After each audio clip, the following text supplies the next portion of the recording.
বিড়ালকে ভালোবাসবেন। ও মুসলমান শুনে নাও, আল্লাহ নবীজি, ও মুসলমান শুনে নাও, দিলের কান্ডা লাগা শুনে নাও, পৃথিবীর মধ্যে মহামানব যারা আছে দুনিয়ার মধ্যে বিড়ালকে ভালোবেসেছে। এই বিড়াল একটা গৃহপালিত পশুর মধ্যে পড়ে যায়, এটা এত প্রভুভক্ত হয়, এত মুসলমান শুনে নাও, বিড়ালটাকে অত্যন্ত মায়া করবেন। বিড়ালটা যদি দোয়া করেন, বিড়ালটাকে বিনা কারণে কোনো বিষ দিয়ে মারবেন না, কোনো কিছু দিয়ে মারবেন না। ও মুসলমান শুনে নাও, বিড়ালটাকে যত্ন করবেন। বিড়াল যদি অভিশাপ করে, বিলাই যেটা বলা হয়, অভিশাপ করলে সঙ্গে সঙ্গে আমার আল্লাহ কবুল করে নাই। বিড়ালের অভিশাপে মানুষ ফকির হয়ে যায়, বিড়ালের অভিশাপে মানুষগুলো ধ্বংস হয়ে যায়, বিড়ালের অভিশাপে দুনিয়ার সংসারের মধ্যে অশান্তি লেগে যায়। বিড়ালকে ভালোবাসলে, ও মুসলমান শুনে নেও, এই বিলাইকে ভালোবাসলে, বিলাই যদি দোয়া করে, বিলার দোয়ায় আল্লাহ দরবারে অনেক ফায়দা লুটতে পারবেন। জোরে জোরে চিল্লায় বলা যাবে না মারহাবা। এখনো নবী বিড়ালকে ভালোবাসতেন।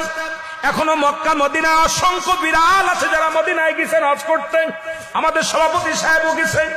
অসংখ্য বিড়াল গুলো দেখবেন মদিনার মনোয়ারায়, রাসূলুল্লাহর রওজার আশেপাশে, কাবা শরীফের আশেপাশে অসংখ্য বিড়াল। ধরে বলেন ঠিক কিনা? এত সুন্দর বিড়াল যারা মক্কা মদিনায় দেখে আসছেন তাদের কাছে জিগাইবেন বিড়াল আছে কিনা আছে। এই বিলাইদেরকে ভালোবাসবেন, বিলাইকে অভিশাপ দিবেন না।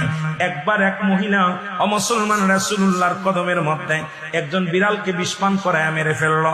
রাসূলুল্লাহ তখন সংসারের মধ্যে অশান্তি অমঙ্গল শুরু হলো। নবীর কদমে আসলেন, ইয়া রাসূলুল্লাহ, ইয়া হাবিবাল্লাহ, আমাদের অশান্তির কারণ কি? জিবরিল আমিন এসে বলে, ইয়া রাসূলুল্লাহ, ইয়া হাবিবাল্লাহ, উনি যে বিড়ালটাকে পালন করতেন, ওই বিড়ালটাকে অনেক কষ্ট দিয়ে মারছে, খানা দেয় নাই, ঘরের ভিতরে আটকায় রাখছে, নির্যাতন দিয়ে মারছে। এত কষ্ট পেয়ে বিড়াল ছানাটা মারা গেছে। ওই বিড়ালটা বরদোয়া আল্লাহর দরবারে কবুল হয়ে গেছে। তওবা করছে, তওবা করার পর নবীজি নিজেই বলছে বিড়ালকে ভালোবাসো। আর নবীর সাহাবী আবু হুরায়রার কোসের মধ্যে একবার বিড়াল নবীজি আলোচনা করতেছিলেন সাহাবীদেরকে নিয়ে। বিড়াল ছানার পিতা আবু হুরায়রা, আল্লাহু আকবার বলেন না। বিড়ালের পিতা হঠাৎ করে কোসের মধ্যে বিড়াল ডেকে উঠছে। নবীজি বললেন, এ আবু হুরায়রা। সবাই আশ্চর্য হয়ে গেলেন, এবার বিড়াল ছানার আব্বা কি ডাক। হঠাৎ করে আব্দুস শামস আব্দুর রহমানের কোসের ভিতর থেকে একটা বিড়াল বাইর হয়ে আসলেন। নবীজি আবু হুরায়রা নাম দেয়া পর উনি বললেন, ইয়া রাসূলুল্লাহ, ইয়া হাবিবাল্লাহ, আজ থেকে আমার সমস্ত নাম আমি অফ করে দিলাম।